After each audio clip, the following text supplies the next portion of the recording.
Salut à tous, la team OL, Thomas Show et Anthony de Montpellier. Comment ça va, Anthony? Ouais, Ça va, t'es en forme? T'as vu un bon match hier? T'as vu des choses qui t'ont plu? Ouais, j'ai pris du plaisir. D'ailleurs, c'est un truc qu'on retrouve un peu de manière générale sur cette prépa. Alors, il y a du bon, il y a du moins bon, on va en parler justement, mais c'est que je reprends du plaisir à regarder l'OL. Donc, ce qui n'a pas été le cas toute la saison. Donc, déjà, ça c'est pas mal. Hier, il y a eu pas mal de bonnes choses, d'autres qu'il va falloir gommer si on veut espérer. Mais je trouve qu'il y a un fil directeur assez cohérent finalement. Et cette composition en 3-5-2, est-ce qu'elle te plaît? Elle continue à te plaire? Et surtout, est-ce qu'elle est viable face au Paris Saint-Germain? Parce que probablement qu'on va essayer d'évoluer en bloc bas. Donc, Ouais. Ben, moi, je pense que, avec l'effectif qu'on a à l'heure actuelle, je pense que c'est le système le plus intéressant pour nous. Pourquoi?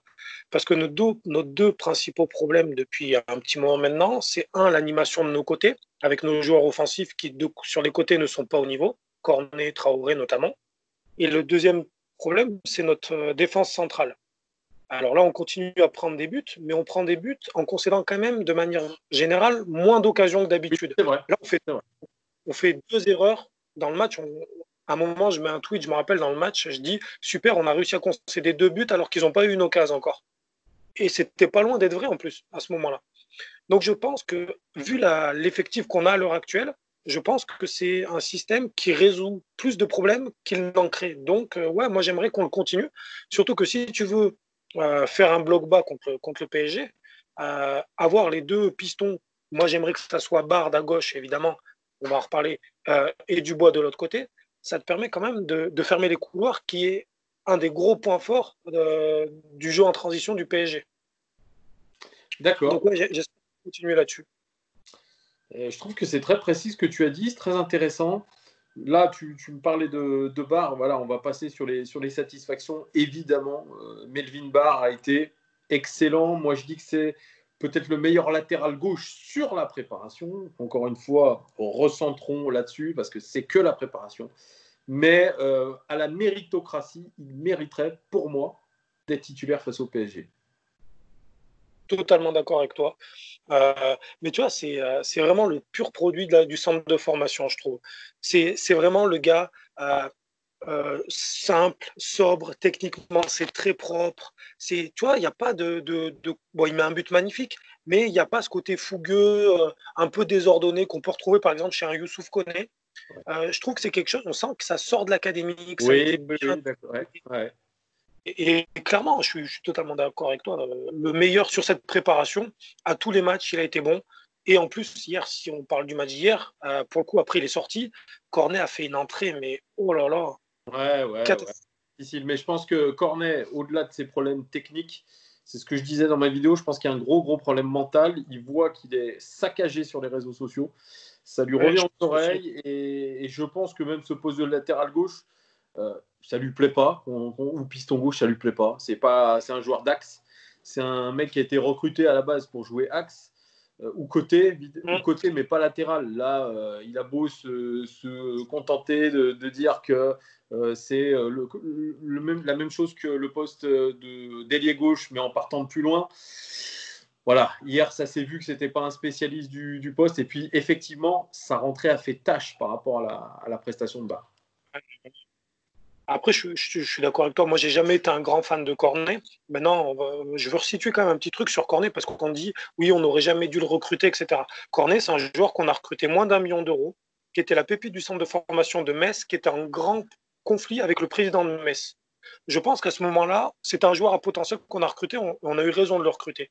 Et je suis d'accord avec toi que, quand même si on le critique très souvent, le match qu'il a fait hier, des matchs aussi mauvais que ça, il n'en a quand même pas fait Ouais. beaucoup. On sent que le gars a absolument aucune confiance. C'est Ouais, terrible. il est zéro. Là, donc, techniquement, c'est faible déjà. Et malheureusement, là, il n'y a rien. Il y a rien du tout. Et je pense que ce poste ne lui convient pas. On va repasser si tu veux, sur les satisfactions. Alors, qu'est-ce qui t'a plu encore en termes de joueurs? Alors, Moi, j'ai envie de parler déjà de Tatarou pour Ouais, deux ouais, raisons. ouais. Euh, déjà, son jeu au pied. Jeu au pied hyper propre, des ballons à 25-30 mètres, c'est sur la poitrine, ça bouge pas. C'est super important dans ce dispositif-là. Après, je me suis fait un truc parce que dans la tête, j'avais cette séance de tir au but contre Lille en demi-finale. Et sur les 7 derniers pénaltys, et du coup, je l'ai revisionné. Et sur les Ah, 7 derniers pénaltys qu'on a concédés, donc la séance de tir au but contre Lille, les 5, plus les 2 d'hier, sur les 7 pénaltys, il part 5 fois du bon côté. Si jamais on a la bonne idée de les emmener au pénal, le PSG, c'est quand même fort de partir 5 fois sur 7 du bon côté. il sent bien les Et, choses. Bien vu, ouais. Belle analyse, ça. Tiens, ça, c'est bien, ça. et du coup, il en arrête un. Il y en a un qui touche, mais qui finit au but parce qu'il part trop loin, il plonge trop loin et le gars rate son péno, il le tire un peu au mieux. Et le troisième, il est raté par Renato Sanchez, mais Tata était sur le ballon. Donc je trouve ça c'est super intéressant. Donc j'ai bien aimé son match. Donc il y a eu lui en satisfaction. Denayer, j'ai vu qu'il y avait quelques critiques sur lui. J'arrive alors pas à les comprendre du tout. C'est notre défenseur central le plus régulier. Il est toujours là, c'est propre ce qu'il fait. Si on avait 3 défenseurs centraux comme lui à l'heure actuelle dans l'effectif, on serait tranquille, hein. J'ai beaucoup aimé ça. J'ai évidemment bien aimé Cacré, qui a fait un très bon match. Le premier but, c'est lui qui monte dans le bon timing, il vient presser, c'est magnifique. Par contre, Et la il confirmation. concède un penalty. Moi, je ne l'ai pas mentionné dans ma Ouais, vidéo, je l'ai oublié, mais il concède un penalty quand même. ouais, c'est vrai. Il se jette. Mais en plus, c'est dommage parce que les 2 pénaltys, quand on revoit les actions, Ouais, les 2 fois, c'est évitable. C'est largement évitable. c'est vrai, c'est largement évitable. Mais ce qui peut nous coûter Et cher j'ai bien. face au PSG à la Juve. Hein. Attention. Ouais, ouais, bah clairement, si contre le PSG, contre la Juventus, si on fait des erreurs comme ça, c'est fini.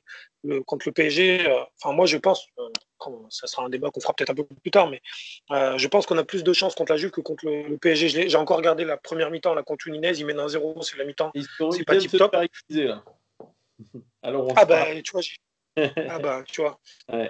Et dans le jeu, c'était pas top. Ils ont mené 1-0 sur une frappe, un joli but de Lire. Et j'ai bien aimé le fait qu'on confirme le retour de Thiago Mendes, le footballeur. Et ça fait plaisir. C'est très propre. Enfin, on retrouve le Thiago Mendes de Lille, donc ça, c'est très intéressant. Question comme sur Thiago Mendes. Est-ce que tu penses que ça sera suffisant pour intégrer le 11 titulaire face à Paris, Thiago Mendes? Alors, pour moi, au milieu de terrain, si on part du principe qu'on va jouer en 3-5-2 ou 5-3-2, enfin, Ouais. selon si on dit que Dubois et celui qui sera à gauche sont défenseurs ou plutôt pistons, je pense qu'il y a 2 postes qui sont déjà pris. Guimarães, on n'en a pas parlé, mais Guimarães, indéboulonnable. Awar, même si de temps en temps il est moins bien, il ne bougera pas du 11. Donc il reste qu'une place à prendre. Et la place, elle va jouer clairement entre Jeffrey Adelaide, qui a fait un super match hier, entre Maxence Cacré et Thiago Mendes. Et honnêtement, à l'heure actuelle, Et alors, tu mets qui?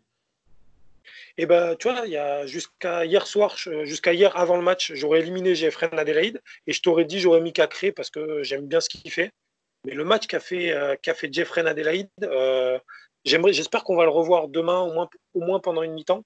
Je ne pourrai pas voir le match malheureusement, mais je le regarderai en replay. Mais le match de Jeffrey Adelaide hier, il est excellent. Il est excellent. Le début de match est compliqué parce que l'équipe on fait un premier quart d'heure un peu poussif, mais derrière, dans les transitions, c'est très très bon. Donc moi, je pense que Cacré, il ne le fera pas jouer parce il va l'estimer trop tendre. Après, et je pense que ça se jouera entre Jeffrey Adelaide et Thiago. Et honnêtement, je pense que j'ai envie de dire au milieu de terrain, c'est vraiment pas qu'on fasse jouer Cacré, Jeffrey Adelaide ou Thiago Mendes.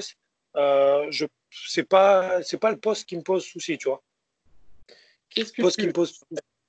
Et on va parler un petit peu aussi de l'attaque, hein, une attaque avec deux axiaux, Oui, deux axiaux qui jouaient à leur poste de préférence, en fait, à leur poste préférentiel. Bertrand Traoré, Karl Toko Ekambi, qui sont souvent mis sur les côtés.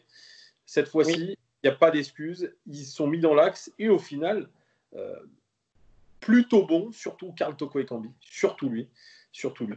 Parce que Traoré, ben, ça reste toujours du brouillon, mais bon, on va dire qu'il a eu au moins le mérite de marquer. Qu'est-ce que tu en as pensé, toi, de Ouais. ce but? Bah, tu sais, Carl Toko Ekambi, moi, quand j'avais appelé, OLTV m'avait appelé pour parler avec lui. Et je lui avais justement, je lui avais posé la question cash sur son poste. Et il a dit très clairement, moi, je préfère jouer dans l'axe. Il ne s'est pas caché. Moi, j'avais le souvenir de lui à Angers. Pour être honnête, à Villarreal, je ne l'ai pas trop regardé. À Angers, où c'était vraiment un pur numéro 9. Quand on voit le but qu'il met hier, et même son match dans l'ensemble, on se rend compte qu'il a quand même beaucoup plus de qualité pour être épanoui dans l'axe que sur un côté. Parce que le but qu'il met, alors la récupération de Cacrel est très belle, la passe de Jeffrey Adelaide, elle est dans le bon tempo, mais derrière, s'il trouve la lucarne opposée, le but, il est loin d'être. Elle est magnifique. Mm. Et Traoré, je trouve que il fait un match moins bon que Toko Ekambi, mais si on reste dans ce système en sortant du banc, je trouve qu'il aura plus de facilité à créer des décalages avec son côté un peu chaloupé, il fait des choses qu'on ne s'attend pas à plein axe, que plutôt que sur son côté droit, ou D'accord, même une fois je suis quand il d'accord. a éliminé, j'en avais parlé sur À quand la- il à élimine la- son à l'Ajax, il jouait axe. Et il a marqué un paquet de buts à l'Ajax en jouant axe. Et je me demande si sa première saison à l'OL, il a pas joué. il finit axe. Il finit où ça? Il finit axe? Ouais. D'accord. La première saison qu'il finit avec nous, il finit axe au moment où Mariano commence à avoir des problèmes de dos, D'accord. d'ailleurs qui lui ont suivi, et au moment où Mariano est un peu benché parce que ça ne se passait pas bien dans le groupe. D'accord. Donc il commence côté, mais il joue pas mal dans l'axe.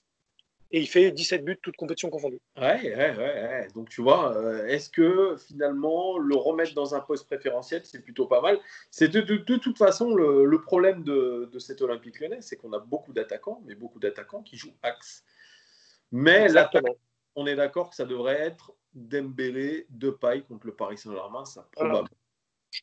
Oui, bah, à part qu'il y en ait un qui soit malade ou pire, mais on touche du bois.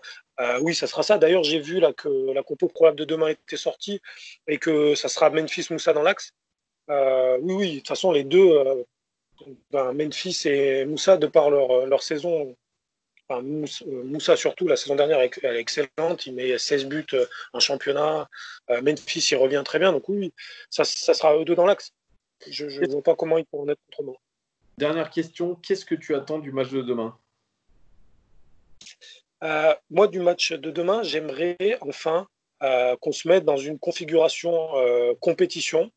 Parce qu'à chaque fois, enfin, après, je la comprends parce que le canal l'a bien expliqué, les temps de jeu sont calculés à la minute près quasiment.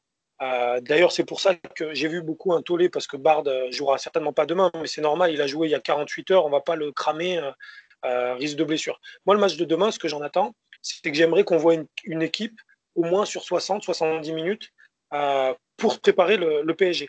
Et d'ailleurs, je viens de regarder l'équipe 21 et Dave Apadou a dit un truc super intéressant. Moi, j'avais déjà dit avec toi, tu t'en rappelles, que je trouvais que la préparation de l'OL était meilleure que celle du PSG en préparation physique. Si je revenais un peu sur les propos de Boab Talatari. Dave Apadou a fait une remarque très intéressante. Il n'y a aucun joueur du PSG qui, sur cette prépa, n'a joué plus de 45 minutes. À chaque fois, ils ont fait une mi-temps, ils ont changé. Et il disait, parce qu'il parlait pour le match contre Saint-Etienne, et je pense que nous, on peut avoir cet avantage où on a fait une prépa, où on est en train de préparer nos joueurs pour jouer longtemps. Alors peut-être qu'on s'est foiré et que le PSG va être archi fort, mais je me dis que faut vraiment qu'on joue ce dernier match en se disant faut qu'on permette à nos joueurs de jouer 90 minutes. Tu sais quoi, j'y crois pas. Cet argument-là, je pense que le Paris Saint-Germain, c'est réglé comme une horloge et que t'inquiète pas que leur stade de préparation physique, etc., c'est la NASA, mon pote. Donc, t'inquiète pas qu'ils seront prêts et ils savent pourquoi ils le font. Et tu verras. De toute façon, Moi, sur le j'y PSG, on crois sera fixé absolument demain. pas au fait que la préparation soit moins bonne, etc. T'inquiète, ils seront là. Ils seront présents, je pense.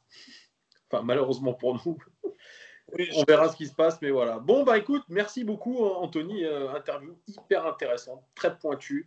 J'espère que les gars vous avez apprécié. N'hésitez pas à commenter ce qu'a dit cet homme-là, cet homme qui ressemble à Fabien Barthez, un mélange entre Fabien Barthez et Christophe Jallet. Tu sais que Christophe Jallet, on me l'a déjà dit. Christophe Jallet, voilà. Donc n'hésitez pas à commenter les gars. Merci en tout cas de votre fidélité. Un pouce, un abonnement, vous connaissez la musique, un partage sur vos réseaux sociaux. Et puis on vous dit à très bientôt. Très bon match. À très vite. Salut Anthony. Ciao. Les gars, Ah bah, ça veut pas s'en